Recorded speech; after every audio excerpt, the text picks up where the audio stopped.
आधा घंटा वार्तालाप।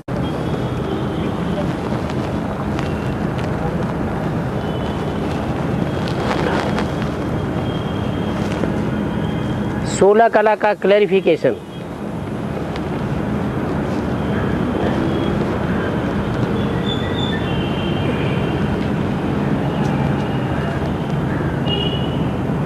प्रैक्टिकली इस दुनिया में देखा जाए तो 16 कला संपन्न और कलाहीन कौन बनता है? जो देखने में भी आता है।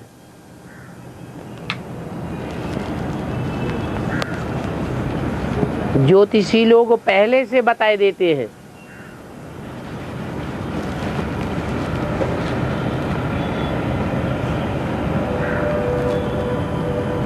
कि इस तिथि तारीख को कलाहीन बनने वाला है और इसी तिथि तारीख को 16 कला संपूर्ण बनने वाला है। इस दुनिया के लिए भी लागू होता है। वो कौन है? चंद्रमा है। और ब्राह्मणों की दुनिया में वो ब्राह्मण कौन है? जो पहला पहला देवता बनता है।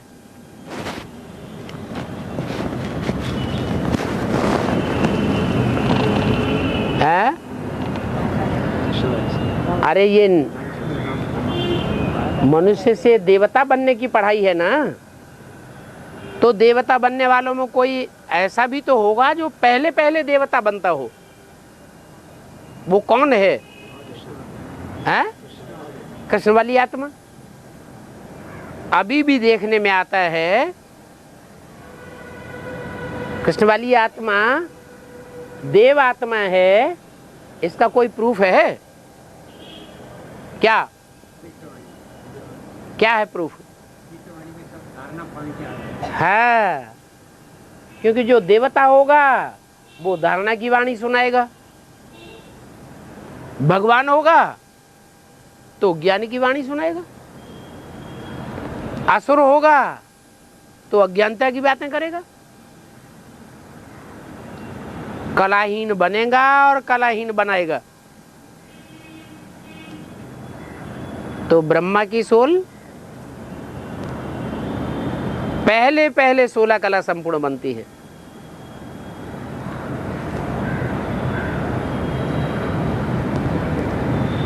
पहला पत्ता है वो सृष्टि का जो 16 कला संपूर्ण बनता है।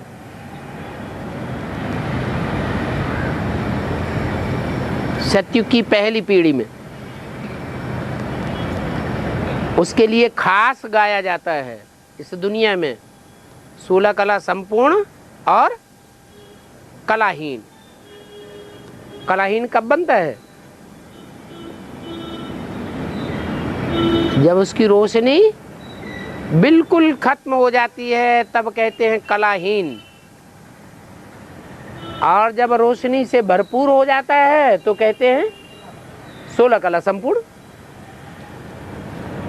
वो तो जड़ चंद्रमा है। हमें तो चैतन्य ज्ञान चंद्रमा की पहचान हो चुकी है। ये षष्ठ रूपी मांडवे में सूर्य भी है, चंद्रमा भी है, सितारे भी हैं, परंतु वो तो हैं जड़ सितारे। और ये हैं आत्मा रूपी धरती के चैतन्य सितारे, चैतन्य चंद्रमा, चैतन्य सूर्य।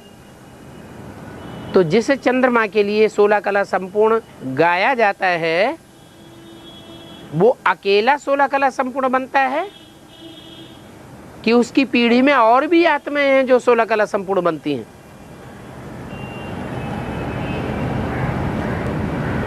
है? अष्टदेव भी हैं जो पूरे ही 16 कला संपूर्ण बनते हैं। उनको अष्टदेव कहा जाता है कि 8 भगवान कहा जाता है। उनका देव ही टाइटल है, वो भी 16 कला संपूर्ण बनते हैं। तो जो ये 16 कला जो है एक मेजरमेंट है आत्मा की शक्ति का, आत्मा की रोशनी का। आत्मा जो स्वयं प्रकाशित है वो सतयुग के आदि में 16 कला संपूर्ण होती है और कलयुग के अंत में कलाहीन हो जाती है। बाकी ऐसे नहीं है कि जैसे उन तथाकथित ब्राह्मणों ने क्लैरिफिकेशन दे दिया है, नृत्य कला, गायन कला, ऐसी ऐसी कलाओं के जो नाम दिए हैं वो तो दुनियावी कलाएं हैं।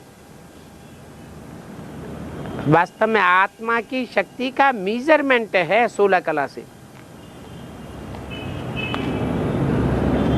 और कोई बात नहीं है। और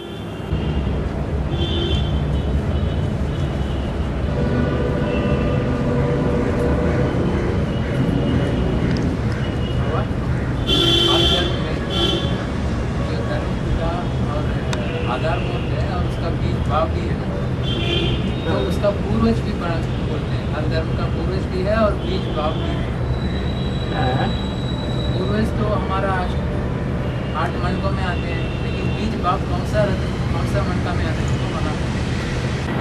पूर्वज माने पहले पहले जिसने जन्म लिया वो हुए पूर्वज। तो टोटल धर्म कितने हैं? जितने दुनिया में बड़े बड़े धर्म पिताएं हैं उतने ही धर्म हैं।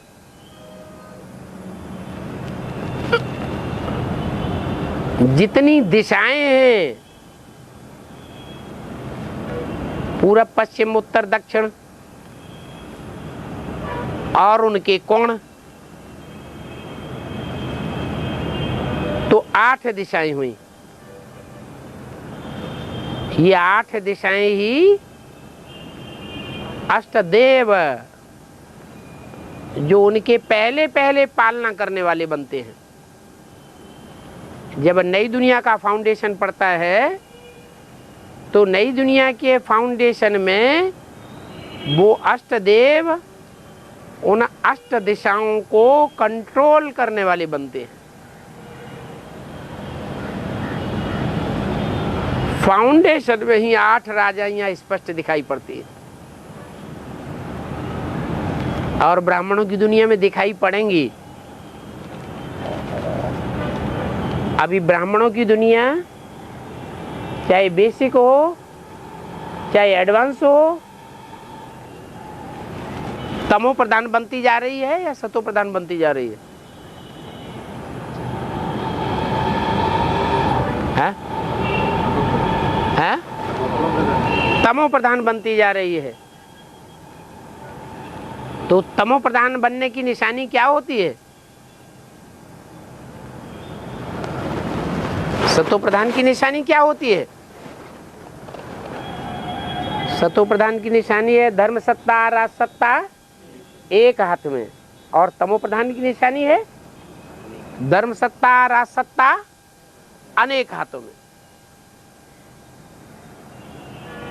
तो चाहे बेसिक की दुनिया हो उसमें भी देखा जाता है, जब तक ब्रह्मा बाबा मम्मा जीवित रहे तब तक सारे ब्राह्मण परिवार का संचालन माउंट आबू से ही होता था।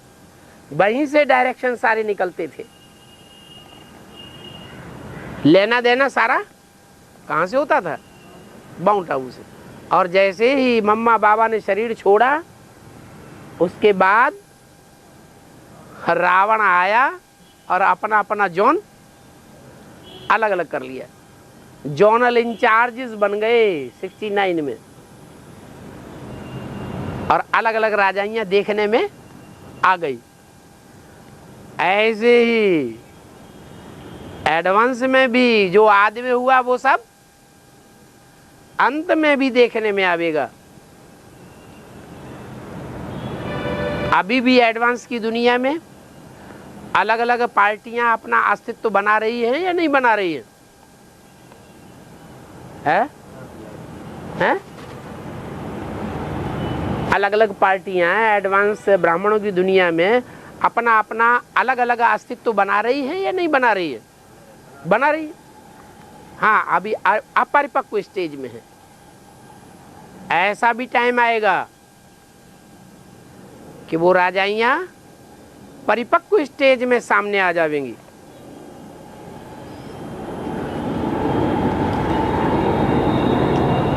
तो उन राजाइयों का मूल मुखिया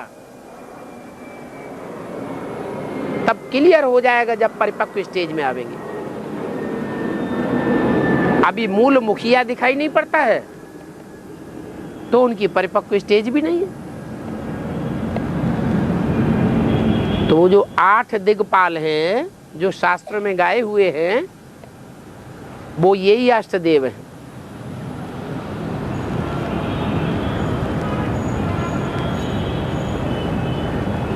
आठों अलग अलग दिखाई पड़ते हैं। हाँ, ये बात दूसरी हो सकती है कि कोई राहु के सहयोगी देखने में आवेंगे, शुक्राचार्य के सहयोगी देखने में आवेंगे और कोई बृहस्पति गुरु के सहयोगी देखने में आवेंगे। अच्छे और बुरे, राइटियस और लेफ्टिस्ट, दो ग्रुपों में बट जाएंगे।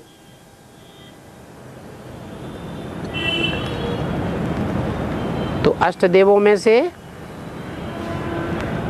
4 हैं रुद्रमाला से और 4 हैं विजयमाला से। 4 जोड़े होंगे और बाप होगा बीच में। क्या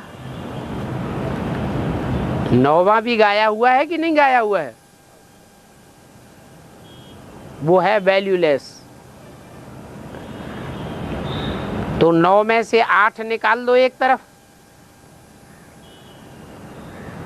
उनकी मुंदरी बनाई जाती है, चारों तरफ वो 8 रत्न दिखाए जाते हैं और बीच में बाप को दिखाया जाता है। तो कहेंगे कि बाप हो गया उन सब का बीज, 8 का।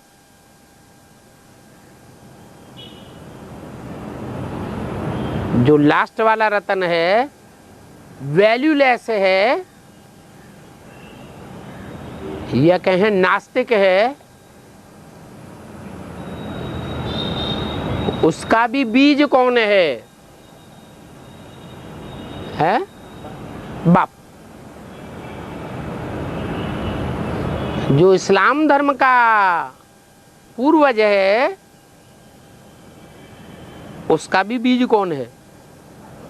उसका भी बाप।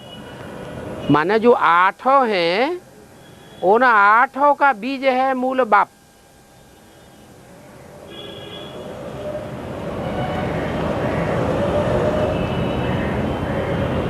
तो जैसे 8 धर्म पिताएं हैं,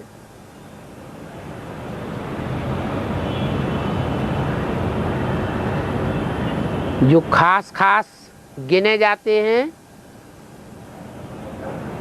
बाप से वर्षा लेते हैं।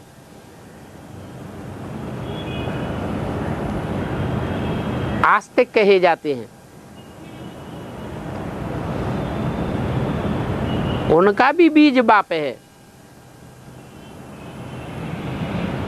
और जो लास्ट वाला नास्तिक है उसका भी बीज बाप है। इसलिए मुरली में बोला है भारत इस समय है पूरा नास्तिक।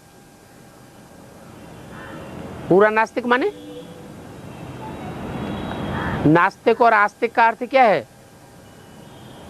नास्तिक माने जिसकी किसी के ऊपर आस्था न हो, और आस्तिक माने जिसकी कोई के ऊपर आस्था हो।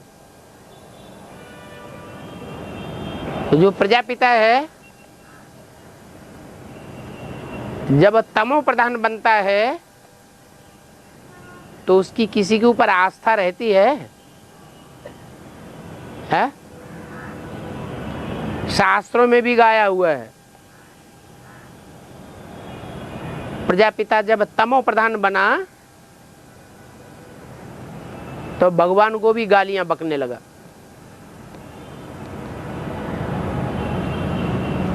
सर काट दिया।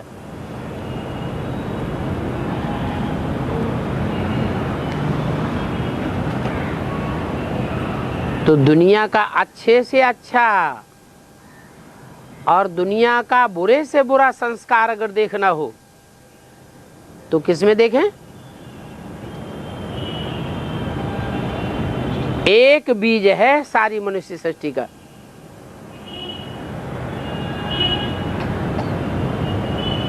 वो 100% तामसी भी बनता है और 100% सात्विक भी बनता है। बाकी उससे 8 और बीजों की पैदाइश होती है। तो ये वैरायटी धर्मों का झाड़ तैयार होता है। जैसे कोई झाड़ होते हैं, खास करके बरगद का ही या पीपल का, तो उसमें नीम भी पैदा हो जाता है, आम भी पैदा हो जाता है, पाकर भी पैदा हो जाता है। कई प्रकार के वृक्ष एक ही वृक्ष के तने से निकल आते हैं। ऐसे ही ये एक बीज है सारी मनुष्य सृष्टि का बीज रूप बाप।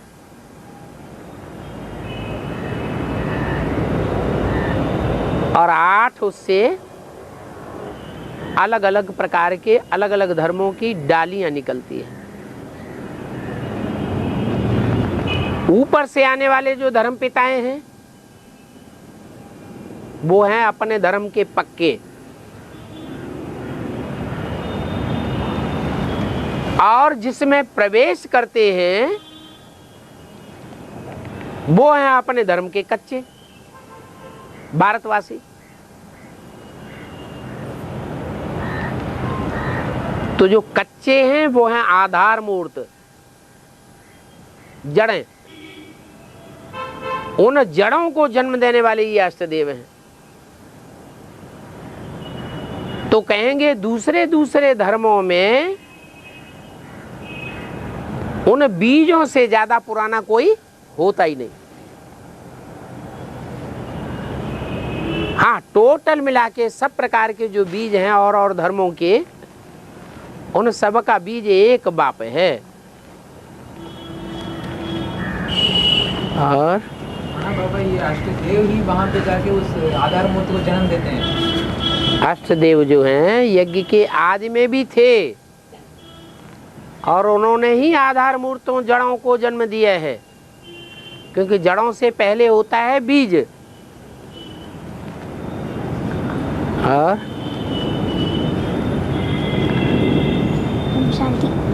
क्या हुआ, भाग रहा है क्या? हाँ, अरे भाग जाएगा क्या? बैठ बैठ बैठ बैठ बैठ। हाँ? भूख लगी नहीं ना? हाँ हाँ।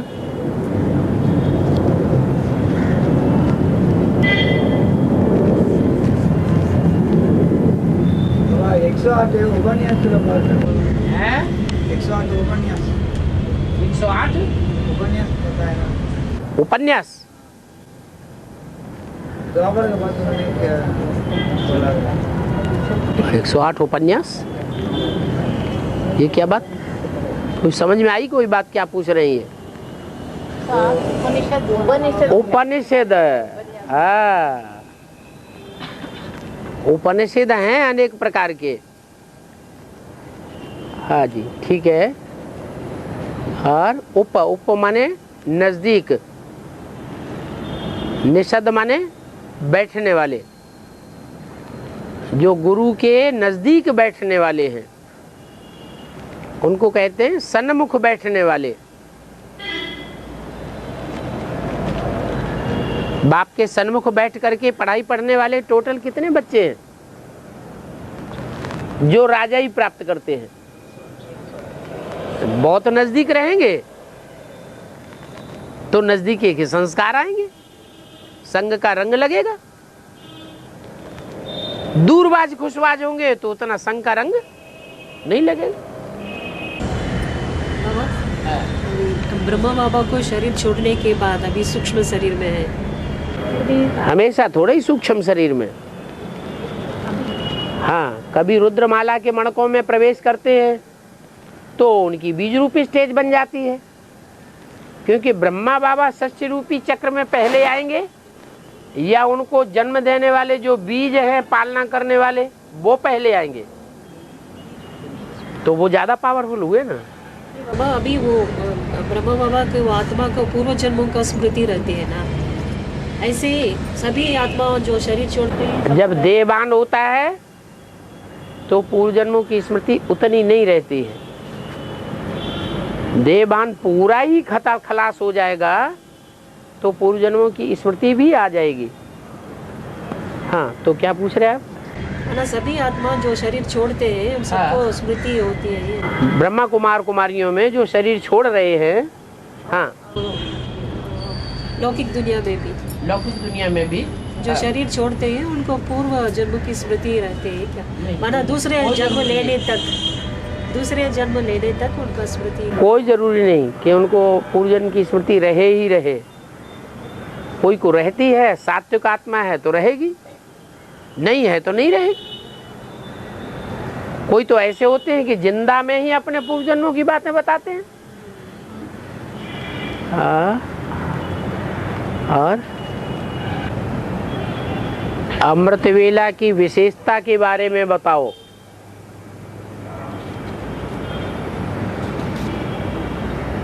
जैसे कोई फसल बोई जाती है तो फसल हमेशा बोई जा सकती है या उसका कोई खास मौसम शुरू होता है?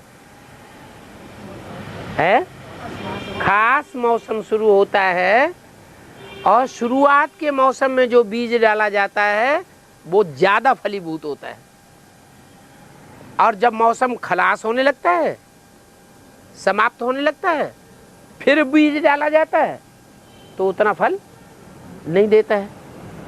ऐसे ही ये अमृत बेला एक प्रकार का फाउंडेशन बेला है। इस फाउंडेशन बेला में हम जो भी संकल्पों का बीज डालते हैं वो पावरफुल होता है। मान लो हमने बीज रूपी स्टेज का फाउंडेशन डाला अमृत वेला में ज्यादा, तो हम निसंकल्पी पहले बन जाएंगे। निसंकल्पी बनना माने किसके नजदीक पहुंचना है? शिव बाबा के नजदीक पहुंचना। निराकारी, निर्विकारी, निरहंकारी। तो अमृत वेला कहो या पुरुषोत्तम संगम युग कहो, बात एक ही है। वो है बेहद का पुरुषोत्तम संगम युग और यह है रोज रोज का संगम। क्या? अमृत वेला।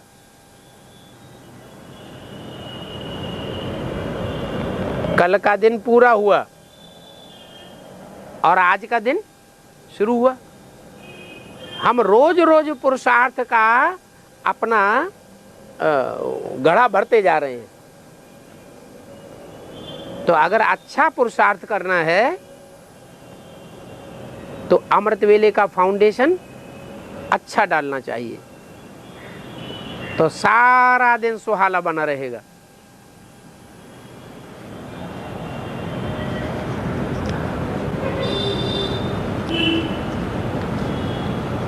अमृत वेले के समय, हाँ, अमृत वेले के समय किसी आत्मा की याद आती है, इसका कारण क्या है?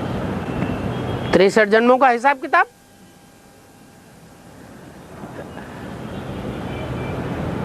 हाँ, अगर कर्मातीत अवस्था हो जाएगी तो चाहे अमृत वेला हो, चाहे दोपहर हो, चाहे शाम हो, चाहे रात हो, कोई की याद नहीं आएगी। हाँ, अमृत वेला ऐसा टाइम है जहां हम जितना ही पुरुषार्थ ज्यादा करना चाहते हैं उतना ही 63 जन्मों के हिसाब किताब जल्दी जल्दी आएंगे। तो अच्छा है ना, जल्दी जल्दी हम क्रॉस कर जाएंगे। हिम्मत हार के बैठ जाना चाहिए क्या है? नहीं, हिम्मत बिल्कुल नहीं हारना चाहिए। वैसे भी जितना ज्यादा कड़ा माया का वार हो उतने ही कड़ा पुरुषार्थ शुरू कर देना चाहिए। तो हमारे कड़े पुरुषार्थ करने के संस्कार पड़ जाएंगे, तीव्र पुरुषार्थी के संस्कार पड़ जाएंगे। इतना तीव्र पुरुषार्थी के संस्कार भी पड़ सकते हैं कि हम एक जन्म में ही सिपाही से सम्राट बन सकते हैं।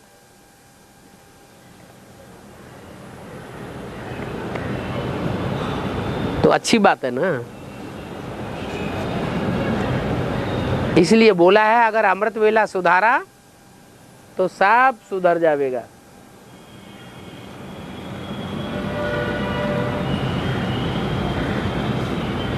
अमृत वेले की विशेषता के बारे में जानते तो सब हैं, लेकिन जानते हुए भी अलबेले भी सब हैं।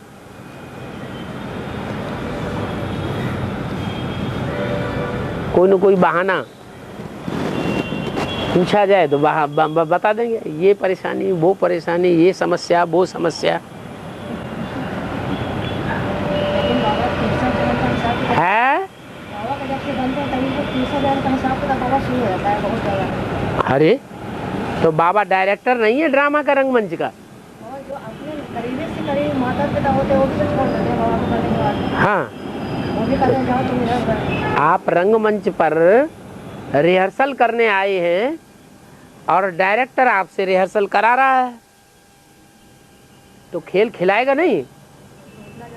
हाँ, और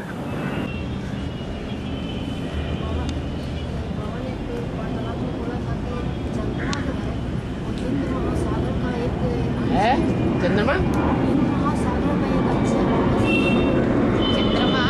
महासागर का एक अंश है। हाँ, ऐसा कैसे? चंद्रमा महासागर का अंश है। हिंद महासागर नहीं, प्रशांत महासागर। सबसे बड़ा सागर है प्रशांत महासागर। हाँ जी, तो आकाश पे है, बाबा सागर धरती पे है, चंद्रमा ऊपर है। हाँ। बाबा ये अंश कैसे हुआ?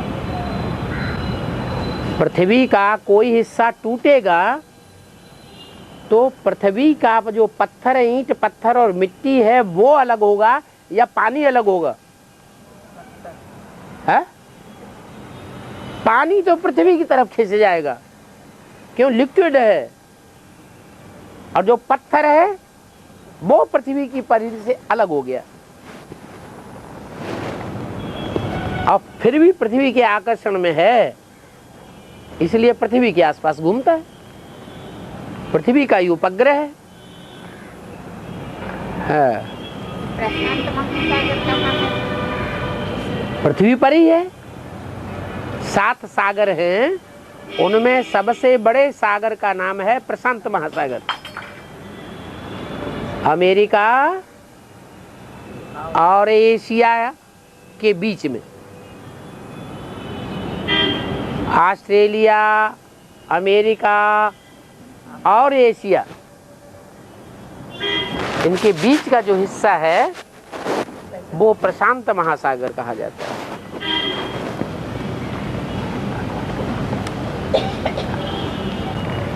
चलो।